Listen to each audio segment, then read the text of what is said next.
Functional analysis की lecture series में आप सभी का स्वागत है।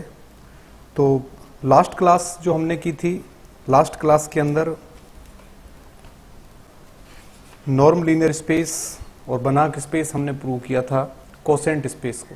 ठीक है, तो जो हमारी लास्ट क्लास थी उसमें हमने कोसेंट स्पेस लिया था, कोसेंट स्पेस।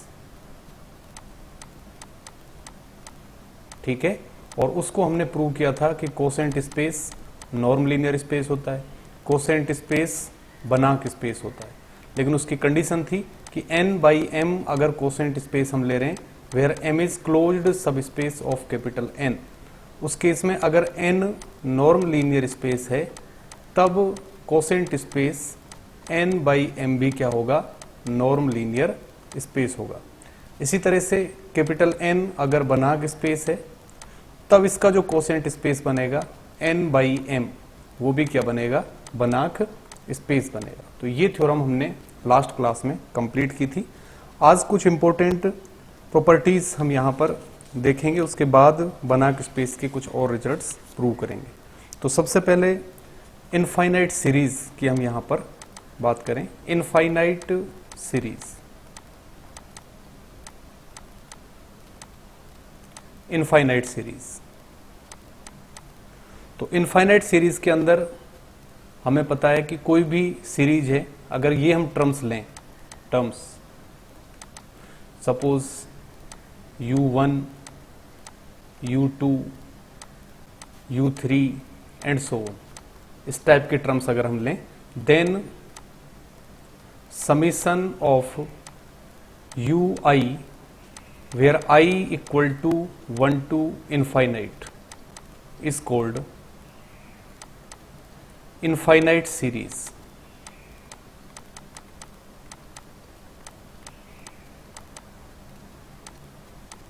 ये एक इनफाइनाइट सीरीज है। अब ये इनफाइनाइट सीरीज कन्वर्जेंट कब होगी?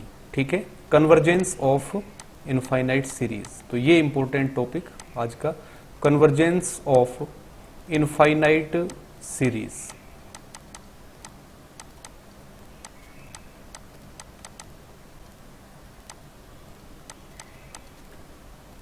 तो इसमें लिखेंगे let summation of x i equal to 1 to infinite be n infinite series.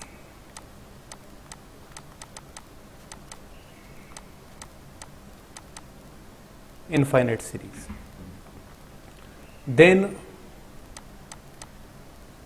Then s n equal to, हम एक टर्म डिफाइन कर रहे हैं यहां पर, s n equal to x1 plus x2 plus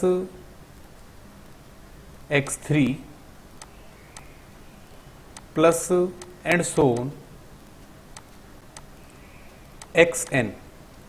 ठीक है, ये n टर्म्स का सम मैंने डिफाइन किया है, जिसको मैं किससे लिख रहा हूं, Sn से लिख रहा हूं। ठीक है, फर्स्ट n टर्म्स, जो सीरीज की n टर्म्स आएंगी फाइनाइट टर्म्स, उनका सम में क्या लिख रहा हूं, Sn लिख रहा हूं। इसका मतलब क्या है, दैट इज अगर मैं S1 लूं तो S1 इक्वल टू क्या है, x1, S1 equal to x1 है। S2 का मतलब है दो टर्म्स का सम, यानी कि x1 plus x2 and so on. Sn मैं लिख रहा हूं, इसका मतलब n टर्म्स का सम, x1 plus x2 plus and so on xn, ये मेरे पास है। तो Sn यहां पर क्या है, सीक्वेंस हमने लिख दिया, जो n टर्म्स का सम हम डिफाइन कर रहे हैं। तो मैं यहां पर लिखूंगा then sequence Sn is called sequence of partial sums, sequence of partial sums of infinite series. तो इनफाइनाइट सीरीज के पार्शियल सम्स के सीक्वेंस को हम क्या कह रहे हैं, Sn कह रहे हैं। ठीक है, then series summation of x i, summation of x i equal to 1 to infinite is convergent convergent if and only if sequence of partial sums Sn is convergent। तो ये एक इंपॉर्टेंट रिजल्ट हमारे पास है कि अगर इनफाइनाइट सीरीज को हमें convergent prove करना है तो उसके लिए उसके करस्पॉन्डिंग पार्शियल सम्स का हम एक सीक्वेंस डिफाइन करेंगे और प्रूव कर देंगे कि पार्शियल सम्स का सीक्वेंस क्या है, कन्वर्जेंट। अगर पार्शियल सम्स का सीक्वेंस कन्वर्जेंट है then infinite series will be convergent, and if infinite series is convergent then sequence of partial sums corresponding to that series is convergent. तो इस तरह से आप देख सकते हैं। Let Sn converges to some point S, यानी सीक्वेंस ऑफ पार्शियल सम्स अगर किसी पॉइंट की लिमिट क्या आ रही है, S आ रही है इसकी लिमिट, ठीक है। Sequence of partial sums convergent है और उसकी लिमिट क्या आ रही है, S। देन एक और important result, sum of infinite series xi i equal to 1 to infinite is equal to S, ठीक है। तब इनफाइनाइट सीरीज का सम किसके बराबर होगा, S के बराबर होगा। तो ये भी एक इंपॉर्टेंट रिजल्ट इनफाइनाइट सीरीज के लिए हमारे पास है। इसके बाद एक और डेफिनेशन हम लिखेंगे, absolute convergent series. Absolutely convergent series,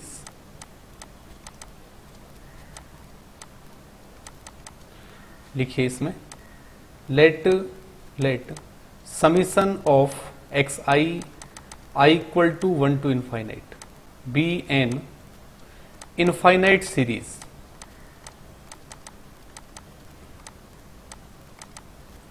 then it is called absolute convergent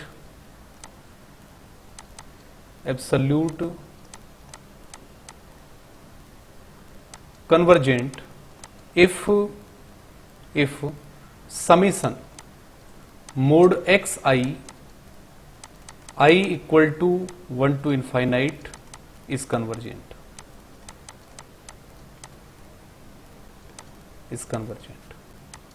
ठीक है।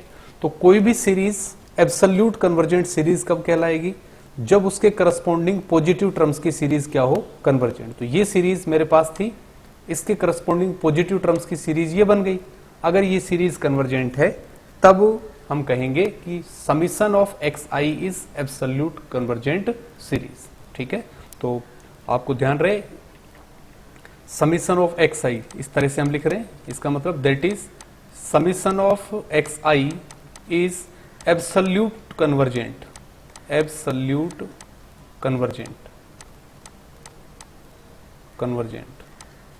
implies summation mod xi is convergent।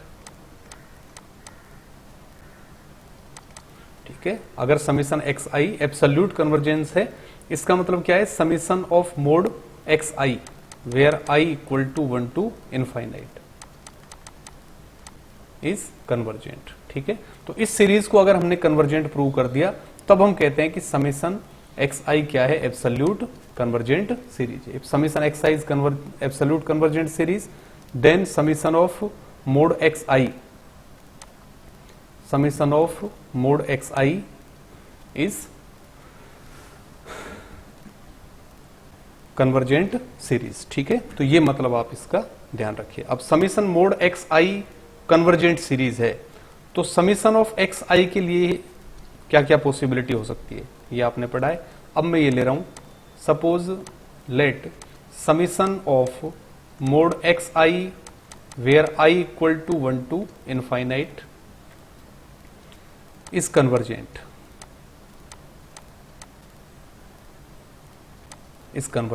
ठीक है। तो आपको पता है कि मोड वाली सीरीज अगर कन्वर्जेंट है, this implies summation xi i equal to 1 to infinite is also convergent. ठीक है। तो एब्सोल्यूट कन्वर्जेंट है तो निश्चित रूप से कन्वर्जेंट भी होगी, एब्सोल्यूट कन्वर्जेंट। ओके, अब देखिए एक और इंपॉर्टेंट चीज इसमें, let summation of x i equal to 1 to infinite is convergent. Suppose ये कन्वर्जेंट सीरीज है।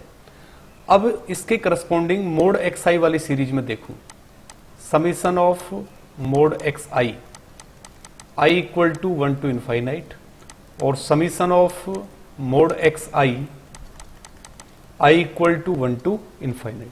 तो ये सीरीज कन्वर्जेंट हो भी सकती है और नहीं भी हो सकती है। एक्स आई कन्वर्जेंट है और सपोज ये कन्वर्जेंट नहीं है, suppose it is not convergent, not convergent, तब हम कहते हैं कि summation x I is conditional convergent series, conditional convergent series. ठीक है, कंडीशनल कन्वर्जेंट सीरीज। अगर समीशन एक्स आई कन्वर्जेंट है और उसके करस्पॉन्डिंग पॉजिटिव टर्म्स की सीरीज भी क्या है, कन्वर्जेंट है, ये भी अगर कन्वर्जेंट है, तब हम इसको क्या कहेंगे कि summation x I is absolute convergent series, absolutely convergent series. Okay, तो ये चीज आप अब ध्यान रखिए कि किस तरह से हम कंडीशनली कन्वर्जेंट सीरीज को डिफाइन करते हैं, किस तरह से हम एब्सोल्यूटली कन्वर्जेंट सीरीज को डिफाइन करते हैं। सेम इसी तरह की चीजें अब हम किसके अंदर लिखेंगे, नॉर्म लीनियर स्पेस के अंदर। ठीक है, तो लिखिए in norm linear space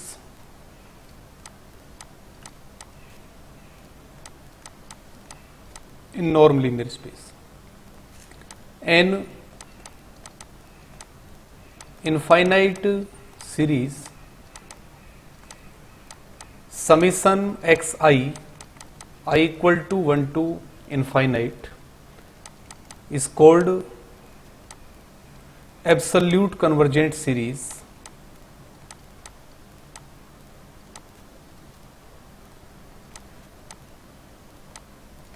if summation of norm of xi equal to 1 to infinite is convergent।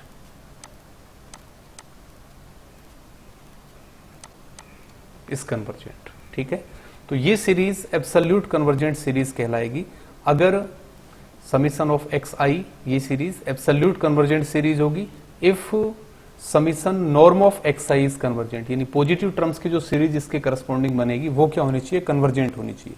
और नॉर्म लीनियर स्पेस के अंदर हम मोड की जगह क्या काम में लेते हैं, नॉर्म काम में लेते हैं। तो इस तरह से हम नॉर्म लीनियर स्पेस के अंदर इसको डिफाइन कर सकते हैं। तो ये कुछ कॉन्सेप्ट थे जो हम आगे आने वाले रिजल्ट्स में अप्लाई करेंगे।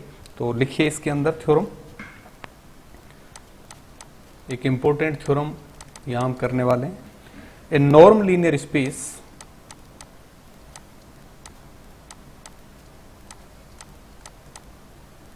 space capital X is a Banach space, is a Banach space if and only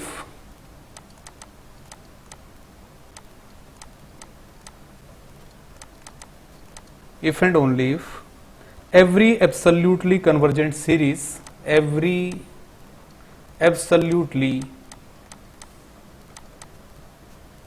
convergent series in X is convergent in X,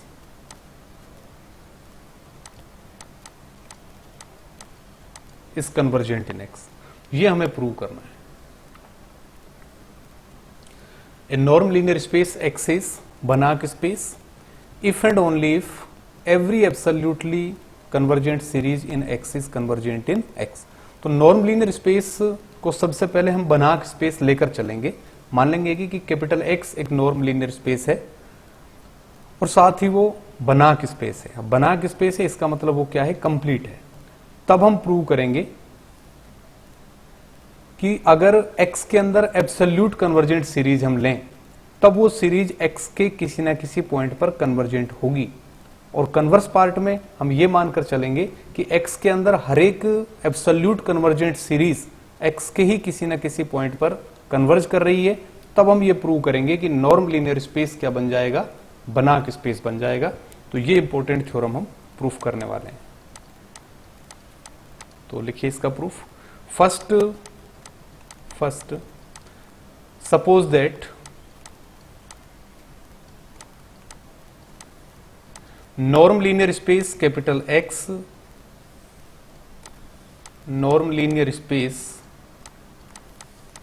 capital X is a Banach space,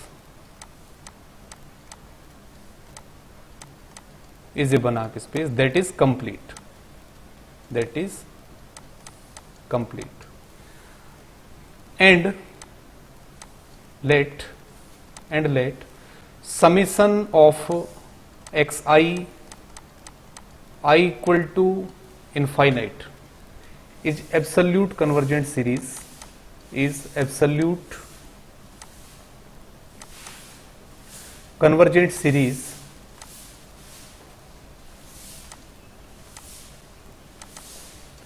in X,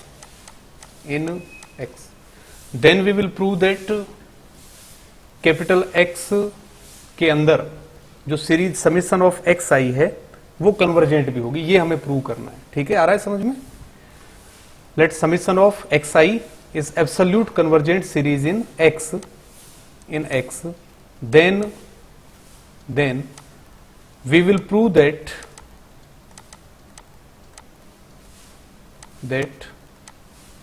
summation of xi I equal to 1 to infinite is convergent in X। तो first part में हमें ये करना है, convergent in X। तो summation xi absolutely convergent series दिया हुआ है, इसको x के अंदर हमें कन्वर्जेंट प्रूव करना है। तो किस तरह से हम करेंगे, देखो।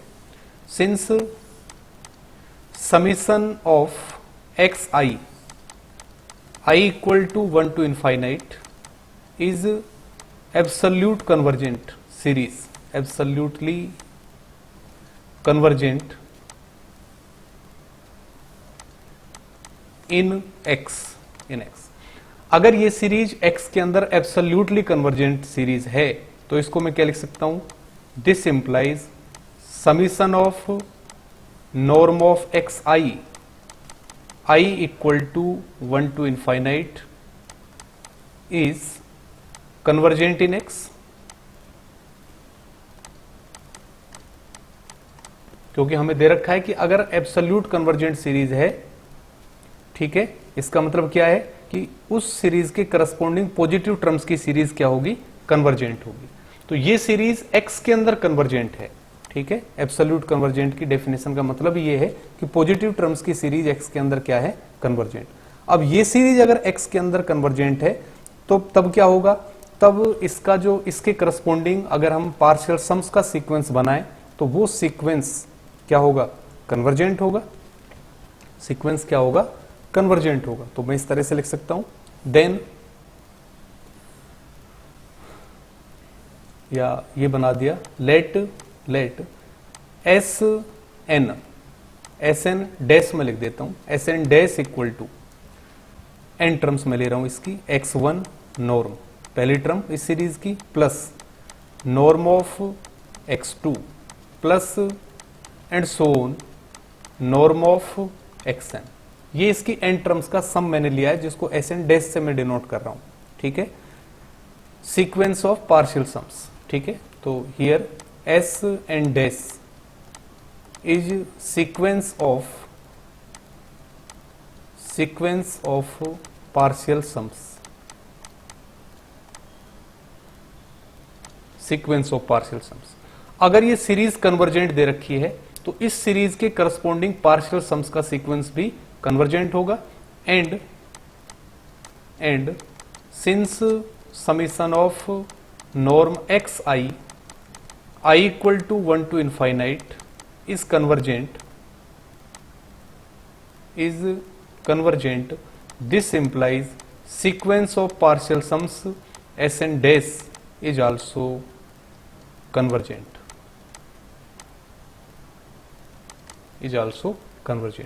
और अगर ये पार्शियल सम्स का सीक्वेंस कन्वर्जेंट है, this implies by Kosi principle of convergence, Kosi principle of convergence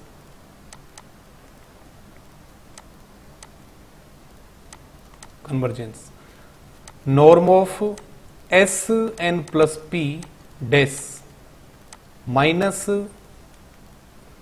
Sn dash is less than epsilon for all n greater than equal to n naught and p belonging to n। कि अगर sequence Sn dash convergent sequence है तब general principle of Kosi या Kosi convergence principal हम काम में ले सकते हैं। Cauchy principle of convergence Sn plus p dash minus Sn dash is less than epsilon for all n greater than equal to n not.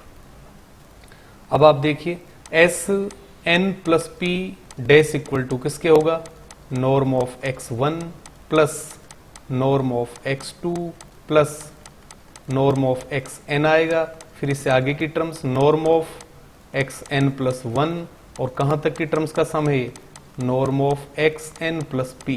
तो n प्लस p टर्म्स का सम, क्योंकि Sn प्लस p है, और Sn dash किसके बराबर है, norm of x1 up to कहां तक, नॉर्म ऑफ xn तक। ये तो इस टर्म में हमें क्या करना है, norm of Sn plus p dash में से Sn डैश को सब्ट्रैक्ट करना है। तो जब इसमें से सब्ट्रैक्ट करेंगे तो क्या बनेगा, हमें देखो, this implies norm of subtract करने के बाद अंदर टर्म्स में लिखें तो ये मेरे पास बचेगा नॉर्म ऑफ xn प्लस 1 और plus norm of xn plus 2 plus norm of xn plus p और इसका पूरे का norm is less than epsilon for all n greater than equal to n naught and p belonging to n। ठीक है, ये terms मेरे पास बची। अब आप यहां से देख सकते हैं कि ये पॉजिटिव टर्म है, ये पॉजिटिव टर्म है, ये positive term greater than equal to non negative terms हैं। अब नॉन नेगेटिव टर्म्स हैं तो इस सभी का जो सम होगा वो भी नॉन नेगेटिव होगा, पूरा का पूरा क्या होगा, नॉन नेगेटिव। नॉन नेगेटिव है तो नॉर्म लगाने का अब कोई मतलब नहीं रह गया है, आप इसका नॉर्म हटा सकते हैं। तो इसको मैं ये भी लिख सकता हूं, this implies norm of xn plus 1 और plus norm of xn plus 2 plus and so on norm of xn plus p is less than epsilon for all n greater than equal to n naught और p belonging to n। इस relation को suppose मैंने क्या मान लिया, relation number 1।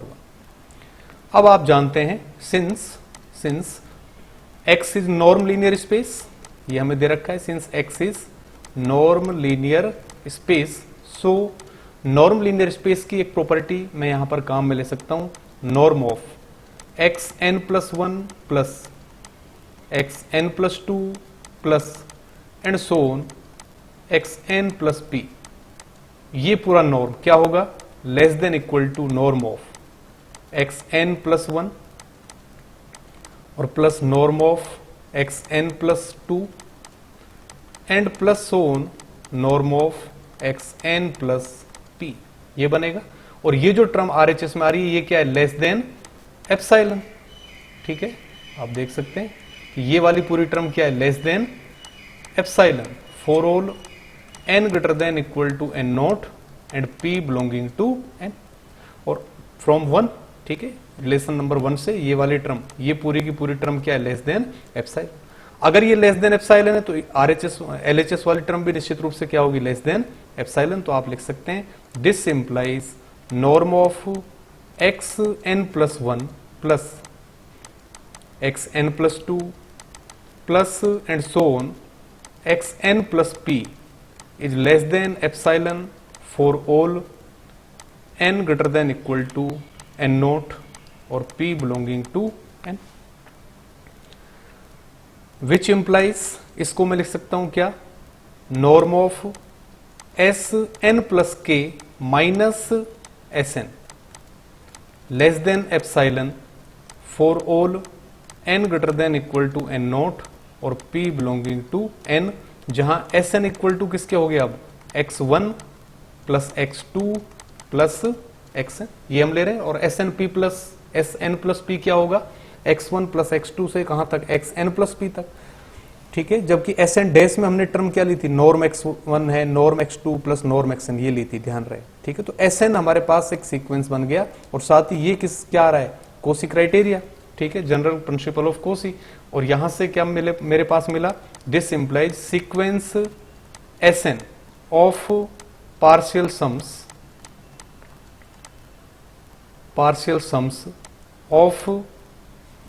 Sums of series, ये series बनेगी कौन सी, x i equal to 1 to infinite is convergent, ठीक है। शुरू में जो सीरीज हम दे रहे थे एस एन डैश, वो किस सीरीज के पार्शियल सम्स है, नॉर्म एक्स आई के, जबकि एस एन किसका आ गया, एक्स आई का। इसका मतलब क्या हुआ, अगर पार्शियल सम्स का सीक्वेंस कन्वर्जेंट है तब निश्चित रूप से ये इनफाइनाइट सीरीज भी क्या होगी, कन्वर्जेंट होगी। This implies infinite series summation of x i equal to 1 to infinite is convergent होगी, और x के ही किसी ना किसी पॉइंट पर कन्वर्जेंट होगी। तो लिख सकते हैं कन्वर्जेंट इन x। अब x के पॉइंट पर क्यों होगी, क्योंकि क्या दिया हुआ है, हम क्या मानकर चल रहे हैं, सिंस x इज कंप्लीट, तो x के ही किसी ना किसी पॉइंट पर ये कन्वर्ज करेगी।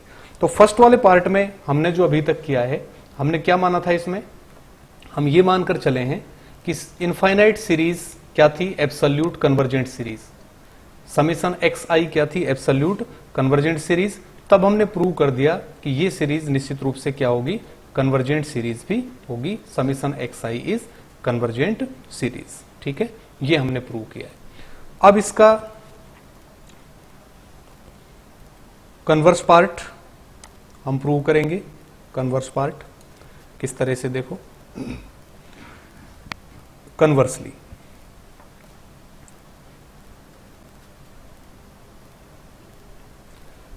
तो conversely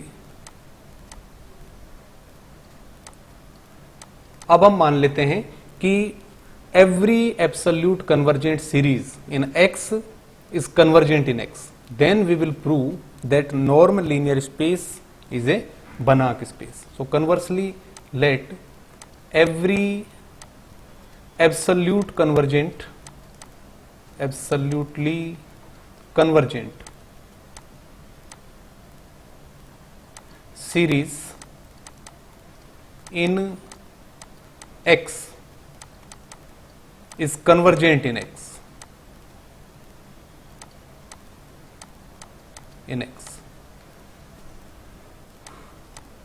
then we will prove that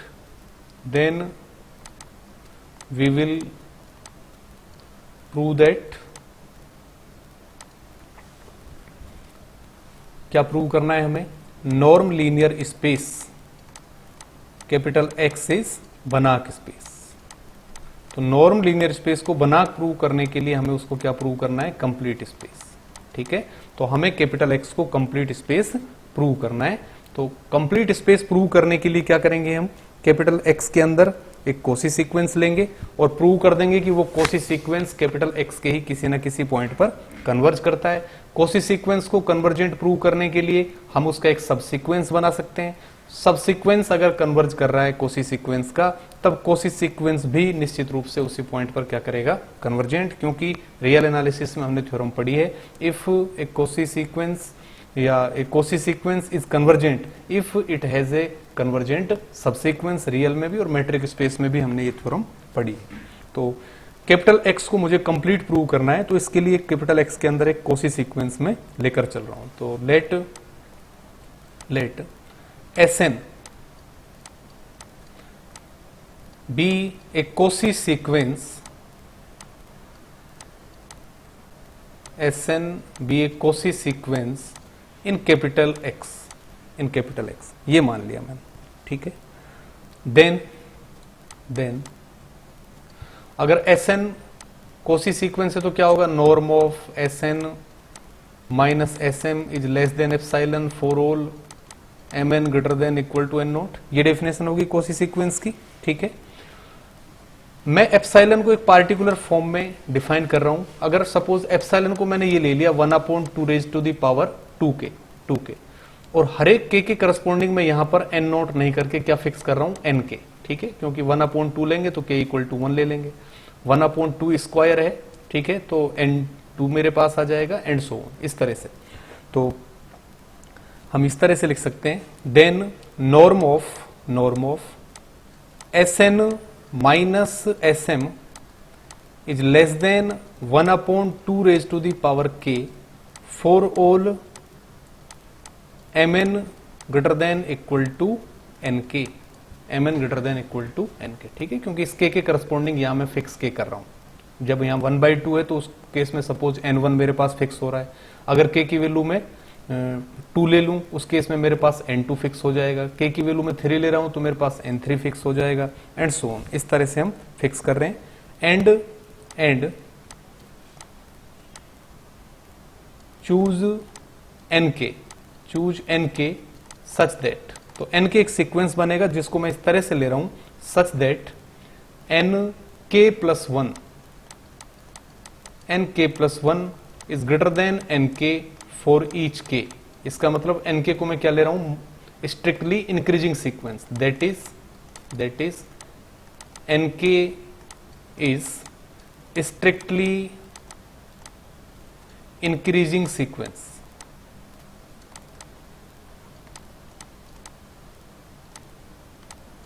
अगर nk स्ट्रिक्टली इंक्रीजिंग सीक्वेंस है, दिस इंप्लाइज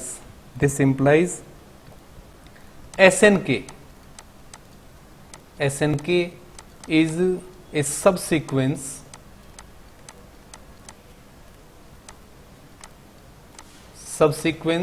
of Sn, ठीक है। ये आपको पता है कि सबसीक्वेंस कैसे डिफाइन करते हैं अपन। सपोज Xn कोई भी सीक्वेंस है, तब एक Vk स्ट्रिक्टली इंक्रीजिंग सीक्वेंस लेते हैं हम, तब Xn की जगह क्या लिख देता हूं मैं, Vk, तब XVK Xn का क्या कहलाता है, सबसीक्वेंस कहलाता है। तो सेम चीज यहां पर मैंने की है, Sn सीक्वेंस है, Nk मैं यहां पर क्या बना रहा हूं, स्ट्रिक्टली इंक्रीजिंग सीक्वेंस। कि भाई पहला पॉइंट मैंने क्या लिया था N1, उसके बाद दूसरा पॉइंट क्या आया N2, उसके बाद फिर क्या आया N3, यानी कि Nk+1 is greater than Nk for each k। इसका मतलब Nk क्या है, स्ट्रिक्टली इंक्रीजिंग सीक्वेंस। अगर Nk स्ट्रिक्टली इंक्रीजिंग सीक्वेंस है, तब n को मैं nk से रिप्लेस जैसे ही करूंगा तो ये क्या बन जाएगा, सबसीक्वेंस बन जाएगा। सो Snk is subsequence of Sn। अब मुझे Cauchy सीक्वेंस को कन्वर्जेंट प्रूव करने के लिए केवल मैं ये प्रूव कर दूंगा कि इस Cauchy सीक्वेंस का सबसीक्वेंस जो हमने बनाया है यहां पर, ये सबसीक्वेंस क्या होगा, कन्वर्जेंट होगा। तो इसके लिए मैं कुछ नोटेशंस ले रहा हूं। लेट सपोज ये मैंने मान लिया x naught equal to suppose Sn1, x1 equal to suppose मैंने कंसिडर कर लिया Sn2 माइनस Sn1 मान लेते हैं, x2 equal to suppose Sn3 minus Sn2, और इसी तरह से बाकी की टर्म्स हम यहां पर ले रहे हैं। x3 इक्वल टू क्या हो जाएगा, Sn4 minus Sn3, and so on. इसी तरह से सपोज xk इक्वल टू मैं ले लूंगा Snk+1 और माइनस Snk। ये टर्म्स मैंने डिफाइन किए, ठीक है। तो ये टर्म इसलिए डिफाइन कर रहे हैं हम क्योंकि x नॉट, हम सीरीज जो क्या ले रहे हैं वो क्या ले रहे हैं, हम समीशन ऑफ xi, तो i equal to 1 to infinite ये सीरीज ले रहे हैं। अगर i इक्वल टू 0 से मैं इसको स्टार्ट कर दूं तो एक टर्म एक्स्ट्रा मेरे पास आ जाएगी x नॉट। और आपको पता है कि इनफाइनाइट सीरीज के अंदर कोई सिंगल टर्म आप ऐड कर दो, कोई सिंगल टर्म सब्ट्रैक्ट कर दो, उस सिंगल टर्म से उसके कन्वर्जेंस पे कोई भी फर्क नहीं पड़ता है, इसलिए मैं इस चीज को लिख रहा हूं। अगर इन सबको मैं ऐड करूं, ठीक है, कॉलम वाइज अगर इस सबको मैं ऐड करूं, on adding on adding column wise.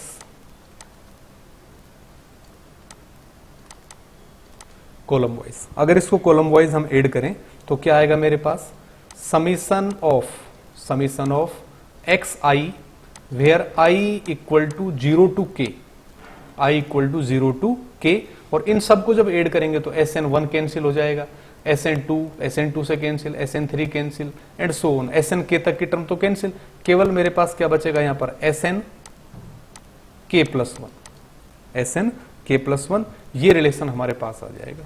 ठीक है, तो इसको सपोज मैंने क्या मान लिया, रिलेशन नंबर 2। ठीक है, 1 हम इसके पहले वाले पार्ट में ले चुके हैं, ये मेरे पास आ गया।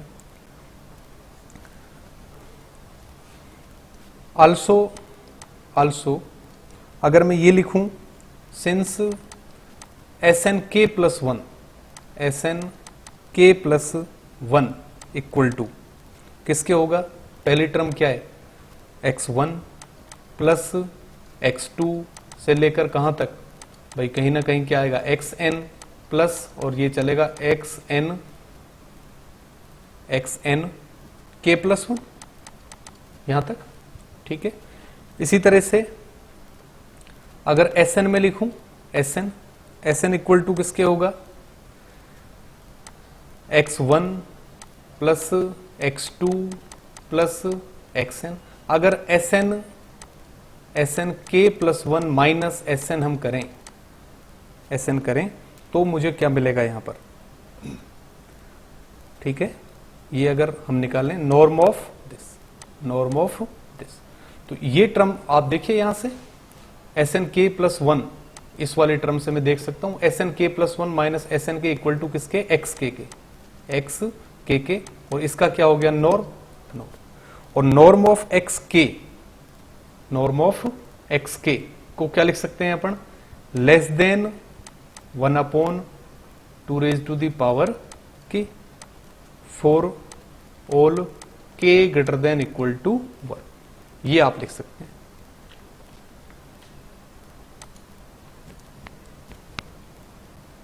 ठीक है, ये देखिए यहां से ये हमने लिया है Sn माइनस SM, ये चीज है। अगर इस रिलेशन में मैं क्या ले लूं, m इक्वल टू, सपोज मैंने क्या ले लिया, m equal to n k में ले लूं यहां पर, या NK+1 में ले लूं, या n, चलिए K+1 ही में लेता हूं। अगर m की जगह में NK+1 लूं, ठीक है, तो ये NK के बाद जो भी पॉइंट्स आ रहे हैं, तो NK के बाद ही तो आएगा NK+1, तो NK+1 भी तो इस कंडीशन को सेटिस्फाई करेगा। अगर m इक्वल टू NK+1 लूं तो Sn माइनस SNK+1 बनेगा, और वो क्या है, लेस देन 1/2k, ये मेरे पास है। ठीक है, तो यहीं से तो ये चीज आ रही है अपने पास, इसी से मैं लिख रहा हूं ये चीज, क्योंकि अपने पास ये था। इस तरह से आप समझ सकते हैं इसको, और इजी वे में अगर हम देखना चाहें, चलिए इधर मैं समझा देता हूं। ये था मेरे पास norm of Sn minus SM is less than 1/2 raised to the power k for all Mn greater than equal to Nk, ये था। अब देखिए आप Nk के बाद जो भी पॉइंट्स आएंगे, अब मैं कह रहा हूं कि Nk+1 ग्रेटर देन किससे है, Nk से, तो ये पॉइंट भी तो इस कंडीशन को सेटिस्फाई करेगा। अगर मैं m की जगह ये लूं तो क्या बनेगा मेरे पास, Sn माइनस SNK+1, और इसका नॉर्म क्या हो जाएगा, लेस देन 1/2k, तो वही तो चीज लिखी है मैंने, इसका नॉर्म, और SNK+1 माइनस Sn किसके बराबर आ चुका है हमारे पास। ठीक है, अगर आप ऊपर देखें तो ये टर्म किसके इक्वल आ चुकी है मेरे पास, ये टर्म आ चुकी है अपने पास, यहां पर देखो आप xk के बराबर है। तो ये अगर आप लिखेंगे यहां पर norm of SNK+1 minus Sn, तो ये xk के इक्वल आ रही है, और नॉर्म xk, ठीक है, और ये पूरी टर्म क्या है, लेस देन 1/2k है, तो नॉर्म xk भी निश्चित रूप से लेस देन क्या होगा, 1/2k। तो इस तरह से आप इसको समझ सकते हैं, ये रिलेशन मेरे पास आ गया। अब मैं इनफाइनाइट सीरीज ले रहा हूं नाउ। अगर मैं ये सीरीज लेकर चलूं, क्योंकि आपको दे रखा है कि समीशन xi क्या है, एब्सोल्यूट कन्वर्जेंट सीरीज है, तो एब्सोल्यूट कन्वर्जेंट सीरीज के अंदर सारी टर्म्स कैसी होंगी, पॉजिटिव, ये मैं लेकर चल रहा हूं नाउ। अगर मैं ये सीरीज लूं, समीशन ऑफ एक्स आई, ये infinite series where i equal to 0 to infinite, तो ये क्या बनेगा, norm of x naught plus norm of x one plus norm of x two plus and so on, ये अपने पास आ रहा है, which is equal to norm of x naught और plus summation of norm of x k where k equal to 1 to infinite. अब आपको पता है कि नॉर्म ऑफ एक्स के हमारे पास क्या हो चुका है, लेस देन 1/2 के, तो यहां से मेरे पास ये क्या बनेगा, this is less than norm of x naught और प्लस समीशन 1/2 के इक्वल टू 1 टू इनफाइनाइट, ये बन गया नॉर्म ऑफ एक्स के इज लेस देन 1/2 के, ये मैंने लिखा है।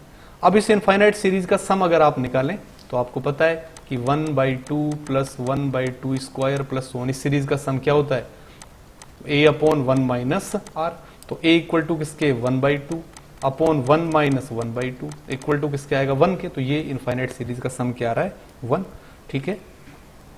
This implies summation norm of x i equal to 0 to infinite is less than norm of x naught plus 1, अब एक्स नोट तो कोई भी फिक्स पॉइंट है 1 है, इसका मतलब this term is finite, this term is finite, ठीक है।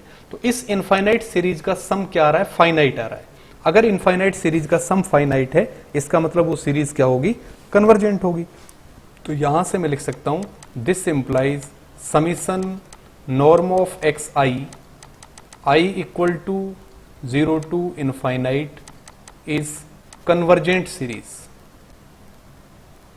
is convergent series in x, is convergent series in x, ठीक है, क्योंकि इस सीरीज का सम क्या आ रहा है, फाइनाइट नंबर आ रहा है, इसलिए x के अंदर क्या होगी, कन्वर्जेंट। अगर ये सीरीज कन्वर्जेंट है, पॉजिटिव टर्म्स की सीरीज अगर कन्वर्जेंट है, इसका मतलब आप क्या लिख सकते हैं, this implies summation of x i equal to 0 to infinite is convergent, या इज आप इस तरह लिख सकते हैं, is absolute convergent, absolutely convergent in x, क्योंकि अगर पॉजिटिव टर्म्स की सीरीज कन्वर्जेंट है, इसका मतलब जो सीरीज दी गई है वो क्या होगी, एब्सोल्यूट कन्वर्जेंट होगी। जबकि हम मानकर चल रहे हैं that every absolutely convergent series in x is convergent in x, तो यहां से आप लिख सकते हैं अगर ये एब्सोल्यूट कन्वर्जेंट सीरीज है तब कन्वर्जेंट होगी, क्योंकि हम मानकर चल रहे हैं this implies summation x i equal to 0 to infinite is convergent in x, is convergent in x, और अगर ये कन्वर्जेंट है एक्स के अंदर, this implies summation of x i equal to 0 to infinite equal to suppose किसके बराबर है, S के बराबर, ठीक है, और एस एलिमेंट किसका होगा, एक्स का, ठीक है। भाई सीरीज अगर एक्स के अंदर कन्वर्जेंट है, इसका मतलब ये कि इनफाइनाइट सीरीज का सम कोई फाइनाइट नंबर होगा, एंड उस केस में जो सबसीक्वेंस एस एन के हमने बनाया है, and s n k converges to s belonging to x, ठीक है। तो इस सीरीज के करस्पॉन्डिंग जो सीक्वेंस हमने बनाया था एस एन के, वो सीक्वेंस किसको कन्वर्ज करेगा, इस सीरीज के इस पॉइंट एस को ही क्या करेगा, वो कन्वर्ज।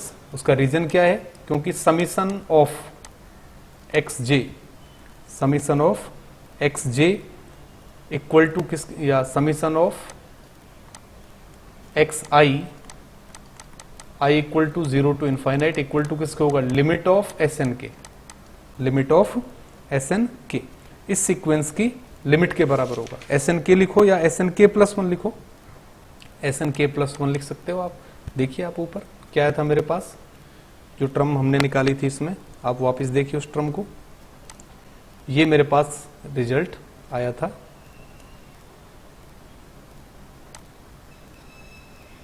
ये देखिए इक्वेशन नंबर 2, इक्वेशन नंबर 2 में अगर k टेंड्स टू इनफाइनाइट लें, ठीक है, तो एस एन के प्लस 1 और इस इनफाइनाइट सीरीज का देखिए आप लिमिट लगा दीजिए आप k टेंड्स टू इनफाइनाइट, तो इनफाइनाइट लिमिट के लिए सीरीज का सम एस एन के की लिमिट के बराबर होगा, ठीक है। तो फ्रॉम रिलेशन 2 आप ये चीज लिख रहे हैं, ठीक है। तो ये जो चीज हमारे पास आ रही है वो कहां से आ रही है, फ्रॉम टू। ये अपने पास कहां से आई, फ्रॉम रिलेशन टू, ये आपको पहले निकलवा चुके। तो s n k point s को कन्वर्ज कर रहा है। सिंस या आप लिख सकते हैं so Cauchy sequence s n हमने लिया था, s n has a convergent सब सीक्वेंस s n k in x, ठीक है। तो कोसी सीक्वेंस का एस एन के, अब s n k plus one की जो लिमिट होगी वही निश्चित रूप से एस एन के की भी लिमिट होगी, उससे कोई फर्क, 1/k जिसको कन्वर्ज करेगा उसी पॉइंट को 1/k प्लस वन कन्वर्ज करेगा, उससे कोई फर्क नहीं पड़ेगा। If Cauchy sequence has a convergent, so Cauchy sequence s n has a convergent सब सीक्वेंस इन एक्स। अगर कोसी सीक्वेंस का कन्वर्जेंट सब सीक्वेंस एग्जिस्ट कर रहा है, इसका मतलब क्या हुआ, this implies Cauchy sequence s n also converges to s belonging to x. तो हमने x के अंदर एक कोसी सीक्वेंस लिया था Sn और प्रूव कर दिया कि वो x के ही किसी न किसी पॉइंट पर कन्वर्ज कर रहा है, और इसका मतलब क्या हो जाएगा, this implies x is complete. x को नॉर्म लीनियर स्पेस लेकर हम चल रहे हैं, x कंप्लीट हम प्रूव कर चुके हैं, इसका मतलब x क्या हो गया, दिस इंप्लाइज x इज बनाक स्पेस, x इज बनाक स्पेस। तो इसको आप अच्छे से अब कर सकते हैं। जो इंपॉर्टेंट चीज है, ठीक है, थ्योरम का आप स्टेटमेंट देखिए, किस तरह से आपको यहां पर एब्सोल्यूट कन्वर्जेंट सीरीज के कॉन्सेप्ट के बारे में पता होना चाहिए। अगर एब्सोल्यूट कन्वर्जेंट सीरीज के बारे में हमें पता है तब हम आसानी से इसको प्रूव कर पाएंगे। सबसे पहले हम क्या लेकर चल रहे हैं, इसमें नॉर्म लीनियर स्पेस को हमने क्या मान लिया, बनाक स्पेस, और साथ ही हमने ले लिया कि इनफाइनाइट सीरीज क्या है, एब्सोल्यूट कन्वर्जेंट। तब हमने प्रूव किया कि वो क्या होगी, कन्वर्जेंट होगी एक्स के अंदर। कन्वर्स पार्ट में हमने लिया है कि every absolute convergent series in x is convergent in x. तब हमने प्रूव किया कि नॉर्म लीनियर स्पेस एक्स क्या बन जाएगा, कंप्लीट बन जाएगा या बनाक स्पेस बन जाएगा। तो बाकी अब हमारे नेक्स्ट लेक्चर में हम कंप्लीट करेंगे।